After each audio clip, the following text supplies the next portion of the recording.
Hello everybody. If you want to read all the stories in full, please go to www.steveuk.blog.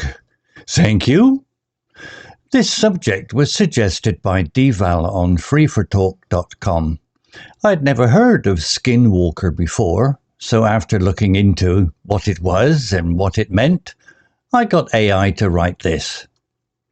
Short story 476, The Shadow on All Fours, Intermediate.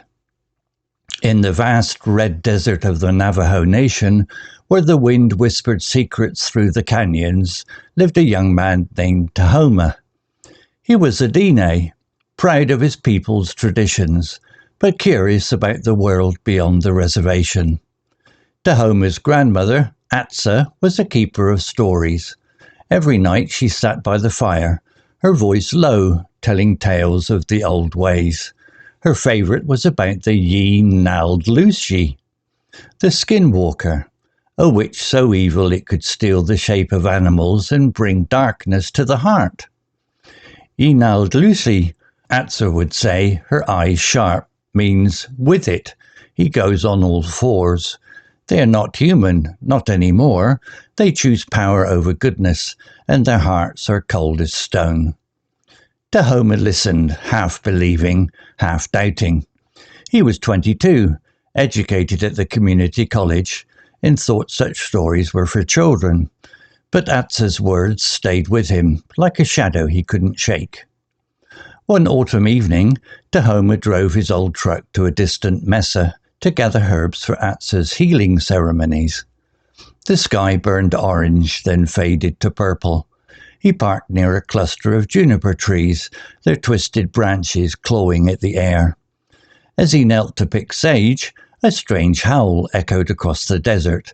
It wasn't a coyote's cry. It was deeper, unnatural, like a voice trapped between a man and beast.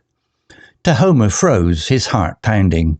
He told himself it was nothing, just the wind or an animal, but the air felt heavy, as if eyes were watching him. He hurried back to his truck, but the engine wouldn't start. The keys turned, the dashboard flickered, but the motor was silent. Panic crept in. The howl came again, closer now, from the direction of the mesa's edge. Tahoma grabbed his flashlight and a small knife from the glove box, remembering Atsa's warning. Never face a SkinWalker without protection. They can trick your mind, steal your voice. He clutched the knife tightly, though he wasn't sure it would help. In the moonlight, a shape moved. It was low to the ground, slinking on all fours, but its form was wrong. Too large for a coyote, too human in its movements. Its eyes glowed yellow, unblinking, locked on Tahoma. He backed away, his breath shallow. "Who's there?" he shouted, his voice cracking. The creature didn't answer. Instead, it circled him, its claws scraping the dirt. Tahoma's mind raced. Was this a SkinWalker? Or was he imagining things? Caught in a story he'd heard too many times. Then it spoke. "Tahoma!" It hissed in a voice that sounded like his own, but twisted, as if mocking him. He stumbled, his flashlight dropping to the ground. The creature lunged, but Tahoma swung his knife, slicing the air. The thing snarled and retreated, its form shifting, now a man, now a wolf, now something in between. Tahoma ran, his legs burning, toward a small cave he'd seen earlier. He squeezed inside, praying the creature couldn't follow. Inside the cave he found markings on the walls, ancient Diné symbols of protection. Atsa had taught him about them, said they could ward off evil. Tahoma traced the symbols with his fingers, whispering prayers his grandmother had taught him. Outside the howling stopped, the air grew still. He waited, heart racing, until dawn broke, painting the desert gold. When Tahoma finally emerged, the creature was gone. His truck started without a problem, as if nothing had happened. He drove home, shaken but alive. Atsa was waking, her eyes knowing. "You saw it, didn't you?" she asked. Tahoma nodded, unable to speak. "You're safe now," she said, "but never forget. The naaldlooshii is real, and it hunts those who doubt." From that day, Tahoma carried the old stories with respect. He never spoke of that night, but he felt the shadow of the SkinWalker in every howl, every rustle of the desert wind. Vocabulary notes. Malevolent, adjective. Definition: having or showing a wish to do evil or harm to others. Example: in Navajo, Diné culture, a skinwalker is a malevolent witch who can shapeshift into animals, possess or disguise themselves as an animal. Context: the word describes the skinwalker's evil nature, emphasizing its harmful intentions. Similar words: malicious, intending to cause harm or suffering, e.g., the malicious gossip spread quickly through the village. Wicked, evil or morally wrong, e.g., the wicked sorcerer cursed the kingdom. Note: malevolent often implies a deep, intentional desire to harm, unlike malicious, which can sometimes refer to smaller, spiteful acts. Shapeshift, verb. Definition: to change one's form or appearance, especially into an animal or another being, often associated with supernatural powers. Example: they are believed to cause harm and are regarded as the most dangerous type of witch in Navajo beliefs.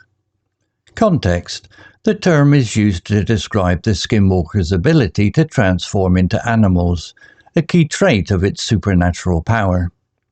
Similar words: transform, to change in form or appearance, e.g., the caterpillar transformed into a butterfly. Metamorphose, to undergo a dramatic change in form, e.g., in the myth, the god metamorphosed into a swan. Note: shapeshift is specific to mythological or supernatural contexts, while transform is more general and can apply to non-magical changes. Reservation, noun. Definition: a designated area of land set aside for Native American tribes to live on, often by government agreement. Example: he was a Diné, proud of his people's traditions, but curious about the world beyond the reservation. Context: the reservation refers to the Navajo Nation, where Tahoma lives, highlighting his cultural roots and geographic setting. Similar words: territory, an area of land under specific control or jurisdiction, e.g., the tribe claimed the territory as their ancestral land.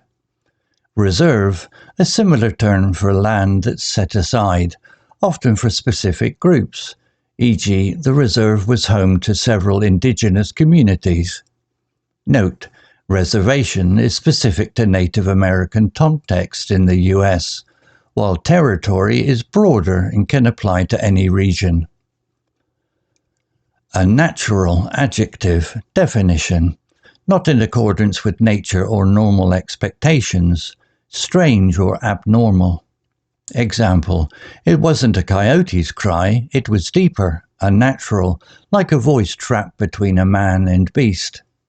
Context: the word describes the eerie howl Tahoma hears, suggesting it belongs to the skinwalker and not a typical animal. Similar words: eerie, strange and frightening, e.g., the eerie silence in the forest made her uneasy. Supernatural, beyond natural laws, often mystical, e.g., the supernatural glow of the cave scared the explorers. Note: unnatural emphasizes something that defies natural rules, while eerie focuses more on the creepy feeling it evokes.